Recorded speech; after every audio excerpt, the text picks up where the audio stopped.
স্বামীর অতিরিক্ত শারীরিক সম্পর্কর চাহিদায় মাত্র বিয়ের ৮ দিনের মাথায় খুন করলো স্বামীকে। বউয়ের হাতের মেহেদি শুকায়নি আজও, এর মধ্যেই স্বামীকে করলো খুন।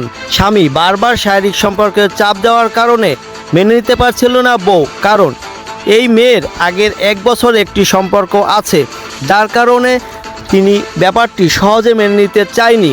বাপ পোষাতে ৯ বছর ৯.৫ বছর মাঠের কাম করে চলতেছে।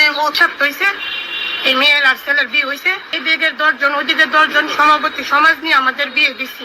মেয়ের ভিতরে যে খুঁজ ছিল তা আমরা জানি না। কুমিল্লার ছেলের সাথে বিয়ে হয় কুমিল্লার মেয়ে জান্নাত তোহার।